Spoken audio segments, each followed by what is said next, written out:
Last episode, we signed a 35-year-old deep threat receiver to help out our offense, and he did, while only getting one catch. Julio Jones really, possibly, distracted some of the DBs from the Texans, or the Texans DBs just weren't that good, but we saw a lot more open looks. Alton Campbell got some catches, Justin Ross, Osborne back in the slot looked really good. Is that all due to Julio Jones? We're not sure, but we'll be testing that out today as we take on the Philadelphia Eagles in our first divisional matchup of the season.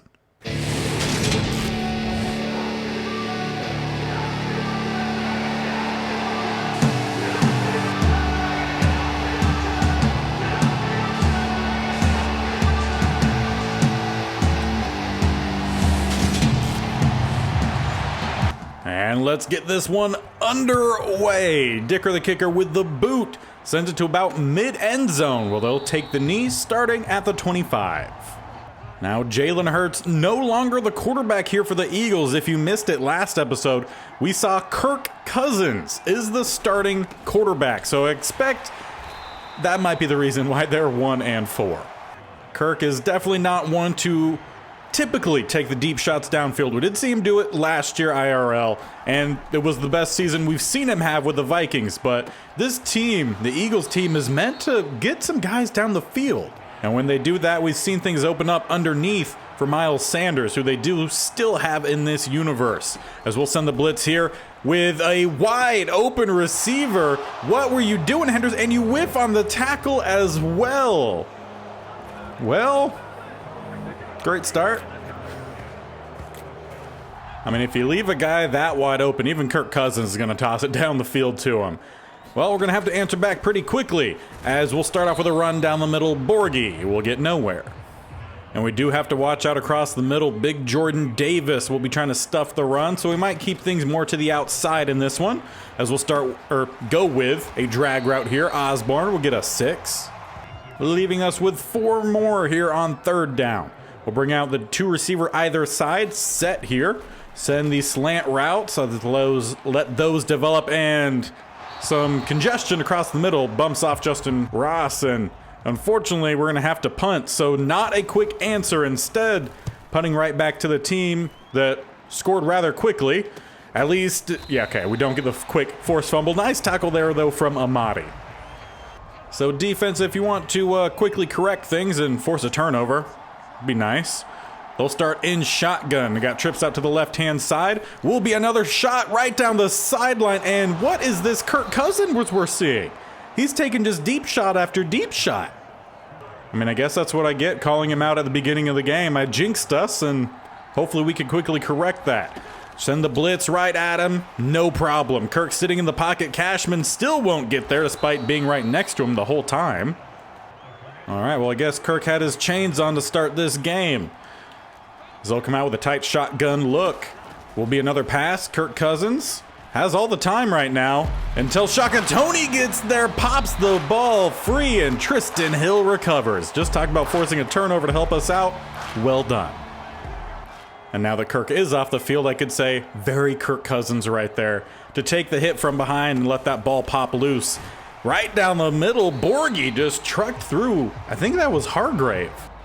Typically don't see Borghi bring a lot of power to the game, but definitely did so there.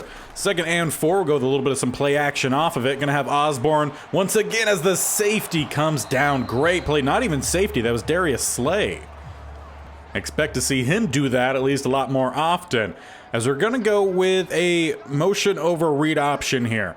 We'll see if the left end comes crashing, which they don't. We should be able to get the end here. James Cody will speed by the defender and duck out of bounds. Takes a slightly late hit, but no flag this go around.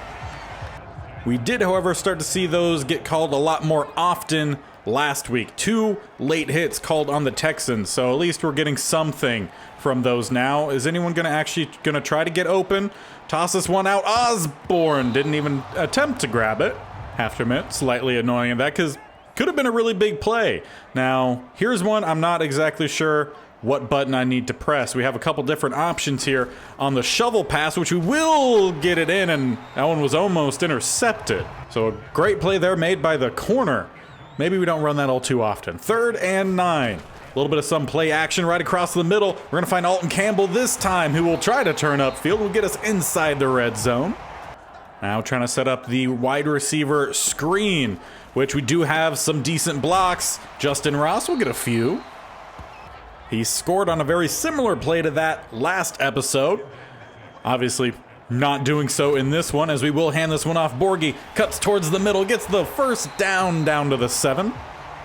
Trying to make it 6 straight games with a rushing touchdown for James Cody. As we motion a guy over, instead Borghi gets the handoff, running through the defenders and into the end zone. Go ahead and tie this game up, and hopefully from here we'll play a lot more smoother on defense.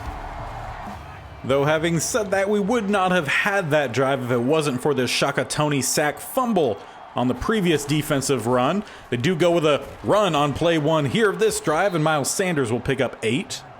We did see the defense, in terms of the rush defense, do pretty well last episode. Allowed only 60 yards. Look to improve on that as we go along, and a quick dump off. Saw that a little bit too late. Now, I would love to get in Kirk's face in this game, because we've seen at times where he handles pressure really well, and then sometimes where he really does not handle pressure well at all. Big hit. Miles Sanders still holds on to it. So I would like to bring some blitzes today, but we'll see how well that ends up working out for us. A tight look here in shotgun. Will not get the snap off. Instead, end of the first quarter with a tied game. So on 2nd and 7, we'll have a new look for the offense, and we will go with a blitz. Ends up not working out very well for us. They get very close to the first. And on 3rd and 1, we are going to assume that they... Actually, I would try to check out of it entirely, but it's fine. All's good. Shaka Toney will get his 2nd sack. Tried to change it to tried to change Harris to have man coverage on Devontae Smith, and that was not going to end very well for us. Luckily, Shaka Toney off the edge got there rather quickly. So past the first drive, defense looking far more improved. Now, can our offense take advantage of that and grab their first lead of the day? Gonna have to roll out here. We have a receiver, gonna be a sideline catch for Bo Melton. Great job under pressure as well there from James Cody. Lays that one on the money. We'll go with some RPO, and gonna be a swing pass option rush that we will carry for 3. Granted, don't want to see Cody take too many of those hits. Finally getting to a decent spot in terms of his stamina and fatigue, so don't want that to go essentially right out the window, as we are going to have to roll out and throw away. So with 3rd and 7 to look, we rarely come out in. We're going to have 2 receivers stacked to the left-hand side here, as that's going to be wide open for Justin Ross right over the top of Maddox, who's not going to catch him. Justin Ross to the house. 85 speed wasn't slowing him down too much there. Now, I feel like we probably caught them in a cover 2 there where Maddox was sitting underneath, as Kirk Cousins going with the read option. Okay, that makes it pretty easy for McGee to get the stop. Yeah, definitely feel like we caught them in the cover 2. Maddox had to stay underneath it, and then the over-the-top safety just not quite over enough. Nice tackle there, Cashman.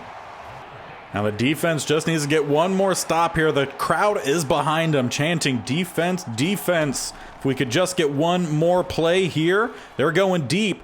Check the sidelines, and it won't even matter. Dropped in the backfield. Shaka Toney with 2.5.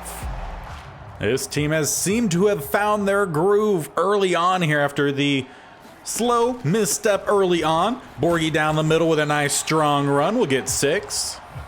He is averaging just over 5 yards a carry to start the day. As we have 2nd and 4, we'll feed off that with some play action. See if we could get Ross open downfield. It's the one-on-one that will not matter. We took the hit at the throwing point, and that left it coming up well short. But let's go with the RPO here on 3rd and 4. And we will go ahead and go with actual read option. James Cody down the middle. I never know which one of these you actually have to press the handoff button, but in that instance, helps us out. First down rush there from James Cody. Still looking to keep his streak alive in this game, but we're not going to force it because right now his stamina a little off, which is why that throw was off. So let's try to slow things down here for Cody. Let him catch his breath. Hand this one off Borghi. We'll get down the middle, a first down gained.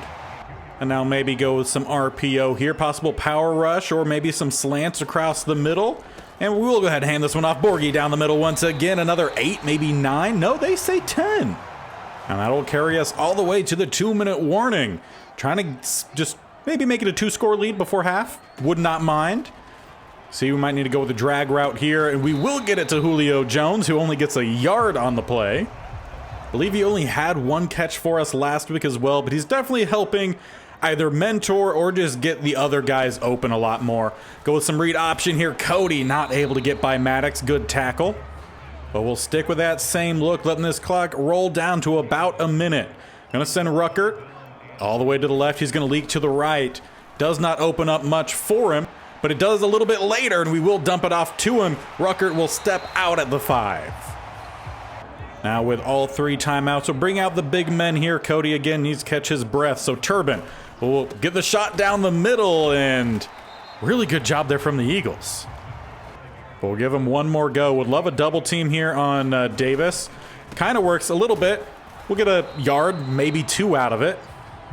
And we'll let the clock run down to 12 seconds here. We got time for essentially 2 more plays. 3rd and goal. Read option time. We'll hand this one off. Borgie will fight in for another one. We'll put us up 2 right before half. Love the 2nd, 3rd, maybe even 4th effort there from Borgie. Had to power through, what, 4 different Eagles players? Great work.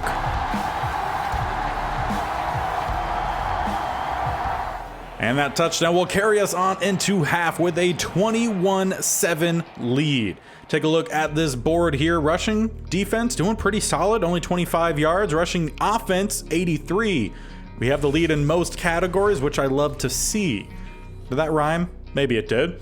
Take a look around the league here. New York Giants, who are second worst in our division, did defeat the Bears 28-16, moving to 3-3, back to 500 for them.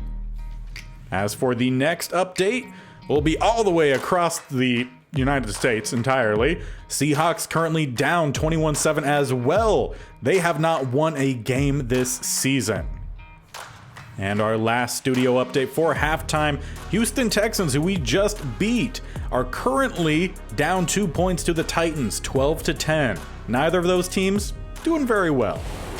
But as we jump back on into our game, we will be kicking off the second half with possession. I'm going to send Osborne all the way across on a slant with a little bit of some play action here. Going to roll, have a couple different options. As that one dumped off late, Julio will luckily get the grab. Really testing Darius Slay there, but it works out for us that time. A little bit of some RPO. Osborne all the way to the outside. Go ahead and hand this one off or not. I really wish that it would tell you which ones you had to hit the button on. I would really prefer Cody doesn't take hits when he doesn't need to. Was hoping to hand that one off. Obviously, it didn't happen. Now Borgie tried to stretch that one a little too far. Had a gap more towards the inside. Will leave us with a 3rd and 8. Once again with a single high safety here. Our favorite pass play from this formation. We're going to have a guy open across the middle. Osborne with the grab. Just beating the receiver. That's him. Beating the corner. Cody has done really well at just timing those ones, dropping it in at the perfect time. 1st and 10, we'll go with a little bit of a power rush. Borgie will outrun the offensive lineman, and we'll get 9. He's had a solid game today. Look for that to continue. Maybe sub in a little bit more of Turbin in the second half. But for now, it's all Borgie as he powers through for another 1st. 11 rushes, 69 yards, and 2 touchdowns on the day. Do still need to get Cody a rushing touchdown. Would love for that streak to continue. And that might be happening here as he breaks across the middle, hits the juke, and they say he crosses the plane. I'm not going to question it. I'm going to celebrate it. 6 straight games with a rushing touchdown. Now I'm going to say something here that might jinx us, so this time I will knock on wood. But the Eagles have been the team we've had the most success against this series, and it's looking like that will continue to be the case today. As we are about halfway through the 3rd quarter, up 28-7. They started off really quickly, but then since then, really haven't done anything. But in typical Kirk fashion, he has only 1 incompletion. So it's always a thing you see with Kirk. He has good stats, but doesn't always lead the team to a win, as A little bit of some early contact there is going to cost us. I guess Trayvon Mullen didn't trust his own coverage ability there, and big chunks all the way down to the 39 for the Eagles as we send the blitz, and there's Harris, the second game player, Christian Harris. We signed from, I want to say he was just a free agent. He does have some pass rush ability. I want to say 69 finesse moves, but does have 66 man coverage, which was really interesting and one of the main reasons we brought him in. As they get a quick toss to the outside, Smith not going to outrun our edge guys, or at least our DB group, but he does at least get them back the lost yardage from the sack, leaving 3rd and 10. We're going to play with Amadi here on this one. Cover the outside as they go underneath. Goddard somehow dodges the tackle. I want to say that was Cashman, and gets him a first down. There's something we've seen from this team fairly often, is just some missed tackles in open field. I mean, that even goes with sacks as well, as it's a quarterback draw for Kirk Cousins, gets swallowed up and slammed down by Shakatoni. Technically won't count as a sack, although it probably should have. 3rd and a half would have been his mark. Instead, 2.5 with a tackle for loss instead. Pass across the middle. Nice hit there from Cashman. Smith holds on, gains a few. We'll leave it 3rd and 9, very similarly to where they were at in the previous 3rd down. Kirk sitting in the pocket, has a couple guys underneath, and he will go to the outside, and that was definitely not a completion. But since it's 4th down either way, not going to challenge. 4th and 6 at the 21, they will take the field goal. They'll at least hit it. First points since the first possession. Now starting this drive with our closer out there in Turbin. Borgie has ran very well today, but his stamina is dropping, so let's bring out some fresh legs. That'll still lose us 2. And you can thank Jordan Davis for that, as he blew up our guard at the very snap. That's something he's done several times today, as we're going to have to roll out here, dump this one off for Turbin on the run. We'll get yanked down by the face mask. And after that, we'll let Turbin head to the sideline, as well as the entire team, as we hit the 4th quarter. We're up 28-10, and we'll start with a jet sweep to Hales. We'll try to get to the outside, need to outrun one guy, and will not. We'll say that's at least one thing they've done pretty well at today, is getting tackles for a loss. See if we can maybe hit Ross over here with the screen. Neither one looked great. We'll let that one hit the turf. We'll leave us with 3rd and 12, and while I would like to rush here, honestly, that might be the better option, but I don't have a check to it. So we'll stick with the pass, I guess. Maybe scramble with Cody if we need to. If anyone's going to break open, we do have a guy wide open at the sideline. Osborne with the grab. Are they going to say he was out of bounds? Now that's one I don't necessarily agree with, so I'm going to decline. I'm pretty sure that was just a situation. Epps was coming crashing in. Osborne was already at the sideline, maybe got the catch and then stepped out, then took the hit. But either way, it was a bang-bang play. So I'm just going to not accept it. We'll start at the 20. Give us more space to chew clock as well. And you could tell that that's kind of what the Eagles are expecting as they back off. So we'll go with a pass instead. Going to have to roll out here. We have some space. Do get a block. Cody with his 2nd on the day. Who needs to run out the clock when you could go ahead and retake a 3-score lead? And actually, we go up 25. So no, that would still be a 4-score game. Because, yeah, 8 times 4. Yeah, you're good. Still a 4-score game. Or no, I think I said 3-score game. Just ignore what I said entirely. It's a large lead that we have. Another pass here. Kirk Cousins going to the outside. Goddard had the edge after the whiff, but he steps out. But also very Kirk Cousins to go with the check down when you're down 25 points in the 4th quarter. At some points, you just got to go for it, as Shakatoni with another hit in there on Kirk. And I feel like we've really shut down a lot of their receivers. I think really only a handful of them have gotten many catches, if at all. I think that's the first for Lazard. And we've seen him have pretty big impact in some of these matchups prior to. Granted, is that Hurts or Kirk who's helping, or the reason why it's not helping?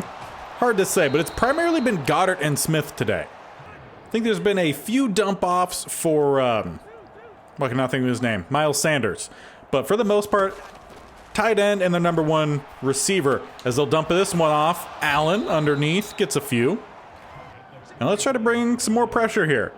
Just keep getting in Kirk's face. Seems to work out well for us, as Shaka is in for that third. Will be 3.5 on the day. He does hold the league record for most sacks in one season, setting, what was it, 28 last season? Expect him to at least have another good one. But on 4th and 10, this could be it for the Eagles offense.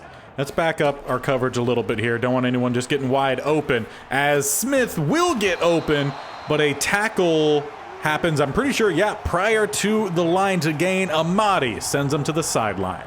So with 3.5 minutes left, still up 25, I expect we should be able to go ahead and run this one out. Turbin breaks to the outside, tries to hit a juke, and he will get 8-9 on the carry, not too shabby. At the same time, Eagles not all too eager to call their timeout, so looks like this one will be about it, and I'm sure our left guard appreciates it because he keeps just getting absolutely demolished by Jordan Davis. Kind of want to go with the play action here, but no, we just continue to run out this clock, makes things go a little bit smoother. But that'll go ahead and cap this one off, a dominant victory over bottom of the division. And it came through a really good game from the defense. I mean, shut out them entirely since that first possession. But also, Cody played a heck of a game, laying some good passes out there as well as carrying the team through his legs. All around, great performance for the young guy. And after taking out the Kirk Cousins-led Eagles, next episode we'll be taking on the mystery-led, more so Justin Jefferson-led Minnesota Vikings, who are 4-2, so they seem to be doing pretty good over in the NFC North. One quick note, not necessarily to do with this series, but about Madden in general. Today, as you are watching this video, the polls for the state-only challenge should be on the community tab here on YouTube as well as over on Twitter. So you can follow the link if you want to vote on Twitter down in the description to Twitter to vote, or you can just find the community tab post as well. So you have a chance to vote on what our next state-only challenge is. A little bit of a spoiler, probably should have mentioned that prior to. If you missed yesterday's state-only challenge video, you would have missed out on us winning the Super Bowl. So the Northeast States Only Challenge is complete. We defeated that one after 3 seasons, set to start a new one. So make sure you guys go vote. Also, make sure you guys are subscribing so you don't miss out more on this series as well. You can click on my bear icon in the bottom right, or scroll down and hit the subscription button below right next to that bell icon that you should also be hitting so you're notified of when these videos go live. This series every Monday and Thursday, with the state-only challenge every Wednesday and Saturday. So Saturday we will start a new state-only challenge, and then Tuesdays and Fridays we have over on FIFA 23 my player career. So a lot coming at you every single week. I hope you all are enjoying, and until next time, where we face off against my favorite team with a really fun team in the Washington Commanders replacement squad. We'll see you guys later. Bye.